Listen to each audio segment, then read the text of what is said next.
Buenas tardes. En el presente video haremos un análisis descriptivo eh, sobre un estudio detallado del precio de algunas propiedades según su área en pies cuadrados en Londres, una reconocida ciudad de Inglaterra. El presente trabajo es realizado por Andrés Felipe Villarroyave, estudiante de cuarto semestre de análisis de costos y presupuestos en el Instituto Tecnológico Metropolitano. Con este trabajo tengo como objetivo reflejar un análisis de los distintos precios a los que se puede enfrentar un comprador de vivienda en Londres. Además, brindar al lector del presente trabajo un resumen de los distintos factores que influyen en el precio de las viviendas en Londres. La metodología implementada es una regresión lineal, una tabla dinámica de la cual se extrae distinta información que ayudase a precisar los datos obtenidos, además de distintas gráficas que ayudaron a hacer una idea de lo que los números nos estaban diciendo.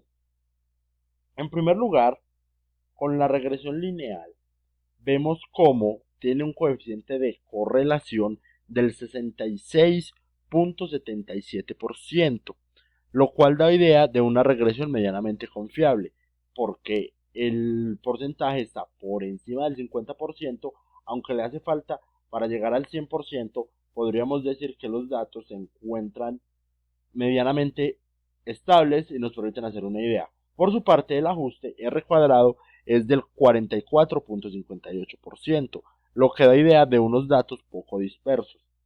El intercepto, cuando x es igual a 0, es decir, cuando no se tiene propiedad, es muy difícil predecir o determinar el precio de una propiedad en Londres, porque el intercepto nos da negativo.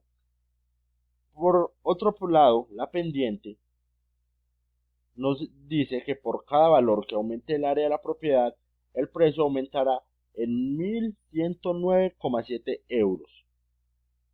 Aquí, a continuación, reflejo un histograma de los números de dormitorios de cada una de las propiedades. Las propiedades analizadas en el intervalo entre 1 y 108 propiedades tienen 5 dormitorios. En adelante vemos cómo hay espacios en blanco, como por ejemplo entre 216,4 y 324. Quiere decir que este número de propiedades no cuenta con dormitorios. Estamos hablando de propiedades tipo estudios, casas de campo, por ejemplo.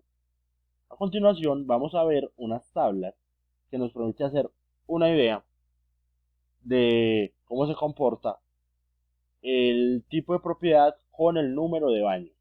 Entonces vemos como por ejemplo en los apartamentos la gran mayoría tiene un baño, dos baños e incluso tres baños. Y solamente dos apartamentos tienen 6 baños. Acá hay una tabla de doble entrada que nos está relacionando el precio con el tipo de casa. Entonces, vemos como por ejemplo el promedio de dormitorios que tienen los Bunlau es de 3.3. Hay algo que es muy sorprendente de la tabla, y es que el coeficiente de variación de los estudios está en el 300%, es decir, que el precio de los estudios no se podría determinar fácilmente ya que varía en grandes cantidades. La desviación estándar más pequeña que tenemos en la presente base de datos es la de los estudios, y los Bunlau tienen una desviación del 0.94. Entonces, del total de propiedades analizadas, 1565 son apartamentos. Los estudios tienen una menor desviación estándar en cuanto a su precio. El presente boxplot nos permite hacernos una idea de cómo se comporta el tipo de propiedad con el número de dormitorios. Podemos ver cómo, por ejemplo, las propiedades dúplex y las casas de campo tienen exactamente entre 2 y 4 dormitorios inclusive, es decir, estas propiedades no se están saliendo de este rango de valores, lo que nos permite hacernos una idea de que cualquier propiedad que nosotros queramos comprar de estos dos tipos van a tener esos esa cantidad de dormitorios. Por el contrario, las casas tienen puntos atípicos tanto por encima de los bigotes como por debajo. Acá lo podemos ver, por ejemplo, las casas tienen puntos en 1, en 2, el bigote empieza en 3 y termina, y los bigotes empiezan en 3 y terminan en 6, e incluso por encima de 6 siguen habiendo puntos atípicos, en 7, en 8, en 9 y en 10. Entonces, las casas son las propiedades que tienen los datos más dispersos. En este gráfico de tortas reflejamos las propiedades que tienen hasta 6 baños inclusive, hasta 6 dormitorios inclusive. Entonces, el 1% de las casas tiene entre 1 y 6 dormitorios, mientras que el 15% de los estudios tiene entre 1 y 6 dormitorios.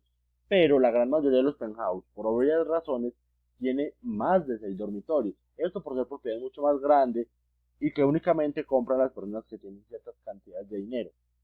Esto ha sido todo. Mi nombre es Andrés Felipe Villa. Muchas gracias.